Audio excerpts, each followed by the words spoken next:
Hello student, स्वागत है आप सभी का सक्सेस स्टडी चैनल में। तो आज मैं क्लास 9 का फर्स्ट टॉपिक संख्या पद्धति, इसके पूरे बेसिक कॉन्सेप्ट्स को लेकर आई हूँ। पहले बेसिक कॉन्सेप्ट्स चैप्टर 1 का जो बेसिक कॉन्सेप्ट है उसको कराया जाएगा, उसके बाद आपको इस वीडियो पे सारी प्रश्नावलियाँ मिल जाएंगी। तो देख सकते हैं आप, जैसे कि हम पहले टॉपिक की बात करते हैं, हमारे लेसन का नाम है संख्या पद्धति। इसको कहते हैं नंबर सिस्टम। संख्या पद्धति में फर्स्ट है संख्या रेखा। संख्या रेखा क्या होता है? एक सरल रेखा जिस पर विभिन्न संख्याओं को निरूपित किया जाता है उसे हम संख्या रेखा कहते हैं। ठीक है ना। आपकी जो संख्याएं हैं इस प्रकार से लिखी हुई हैं। फर्स्ट है प्राकृतिक संख्या, इसको हम नेचुरल नंबर कहते हैं, उसको n से डिनोटेट करते हैं। जैसे कि हम देख सकते हैं 1 से स्टार्ट होता है और ये इस तरह से आगे बढ़ता रहता है, 1 2 3 4 5 6 इस तरह से आगे बढ़ता रहता है। नेक्स्ट आप देख सकते हैं पूर्ण संख्या। थर्ड है आपके पास पूर्ण संख्या, इसको इंग्लिश में हम कहते हैं होल नंबर, इसको W से डिनोटेड करते हैं।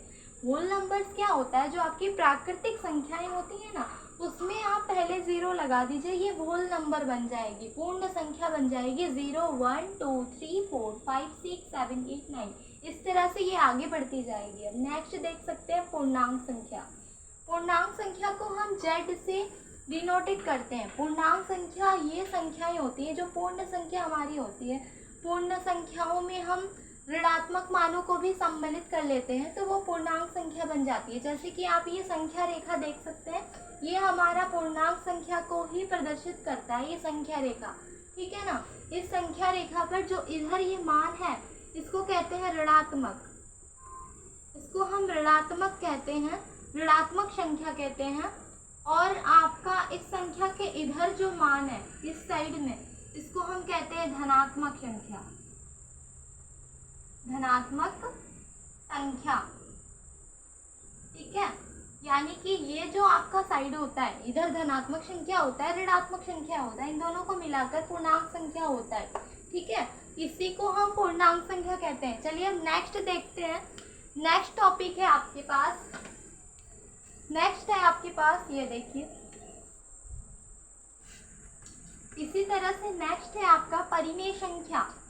नेक्स्ट है परिमेय संख्या। परिमेय संख्या क्या होता है देख सकते हैं आप। परिमेय संख्या,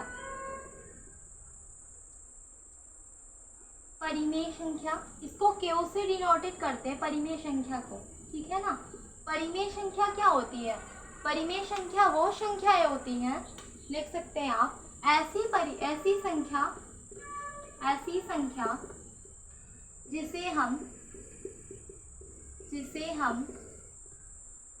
जिसे हम P बटा Q के रूप में, P बटा Q के रूप में लिखते हैं।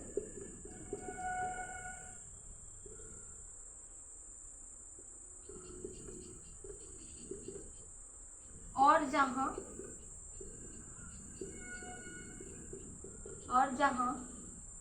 P और Q पूर्णांक होता है,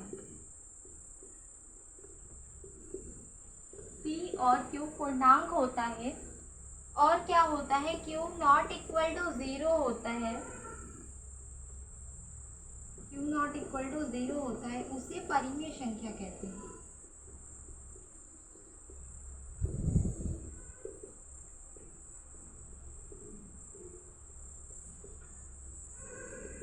देख सकते हैं आपने, मैंने बोर्ड पे लिख दिया है, ऐसी संख्या जिसे हम P बटा Q के रूप में लिख सकते हैं या लिखते हैं, और जहां आपका P और Q पूर्णांक होता है और Q नॉट इक्वल टू 0 होता है, उसे परिमेय संख्या कहते हैं। फॉर एग्जाम्पल हम ले लेते हैं, एग्जाम्पल क्या ले लेते हैं, यहाँ पे हम उदाहरण लेते हैं। जैसे कि हमने ले लिया 2/7। ठीक है। अब बात करें 2/7 की, तो 2/7 आपकी क्या है? परिमेय संख्या है। 2/7 परिमेय संख्या है क्योंकि ये P है और ये नीचे वाला Q है। P बटा Q क्या होता है? अंश और हर होता है ना। P को अंश कहते हैं और Q को हर कहते हैं, यानी कि पूर्णांक। P और Q आपका पूर्णांक होना चाहिए। पूर्णांक का मतलब होता है वो माइनस में हो या प्लस से हो। ठीक है ना। ऊपर वाला माइनस या प्लस दोनों में हो सकता है। जैसे कि हम एक और ले लेते हैं, देखिए यहाँ पे एक और ले लेते हैं, -2/5। तो ये भी क्या है आपका परिमेय संख्या है। परिमेय संख्या क्यों है? क्योंकि इसको हम p बटा q के रूप में लिख सकते हैं। -2 आपका क्या है? पूर्णांक है, तो पूर्णांक ही तो है। p और q आपका पूर्णांक होना चाहिए और जो q की वैल्यू है वो 0 नहीं होनी चाहिए। ऐसी संख्याएं को हम परिमेय संख्या कहते हैं। अब नेक्स्ट है आपका अपरिमेय संख्या। अपरिमेय संख्या आपका नेक्स्ट है।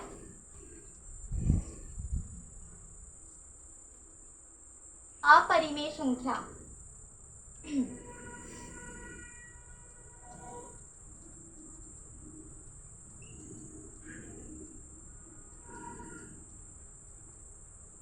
नेक्स्ट है अपरिमेय संख्या। तो अपरिमेय संख्या क्या होती है? अपरिमेय संख्या होती है ऐसी संख्या जिसे हम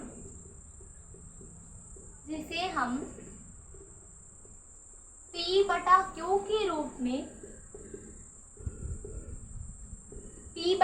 के रूप में नहीं लिख सकते हैं।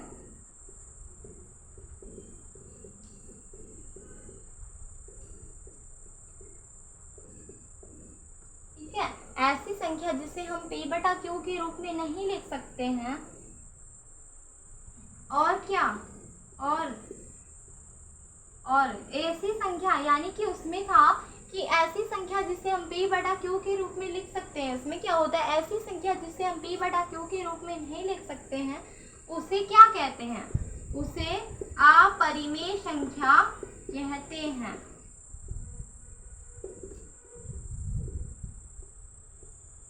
ठीक है, इसको हम p बटा q के फॉर्म में लिख नहीं सकते। इसको अंश बटे हर के रूप में नहीं लिख सकते। इसको p बटा q के रूप में नहीं लिख सकते। चलिए देखते हैं, जैसे कि हमने उदाहरण ले लिया। उदाहरण में क्या ले लिया? √3। ठीक है, √7, यानी कि जो आपका अंडर रूट में संख्याएं होती है ना, उसको हम p बटा q के रूप में नहीं लिख सकते हैं। जैसे हमने ले लिया √3, √7, इस तरह से कुछ भी ले ले। जैसे हमने ले लिया 0.0011, 0022, इस तरह से कुछ भी ले लिया, तो ये जो आपकी संख्याएं होती हैं ये सब आपकी अपरिमेय संख्याएं होती हैं। ठीक है ना, आप इस तरह से कोई भी उदाहरण ले लीजिए, जैसे कि √7, √6, कुछ भी ले लीजिए। अंडर के फॉर्म में होता है या दशमलव के फॉर्म में होता है जो नहीं कटता है, वो सब आपका अपरिमेय संख्या होता है। अब नेक्स्ट आपके पास संख्या आती है वास्तविक संख्या।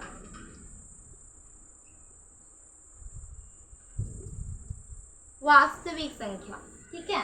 तो वास्तविक संख्या क्या होती है? परिमेय संख्याओं, ठीक है, परिमेय संख्याओं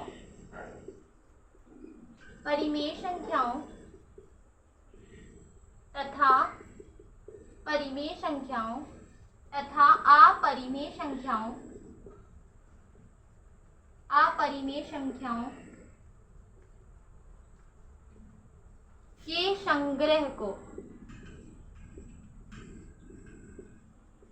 के संग्रह को वास्तविक संख्या कहते हैं।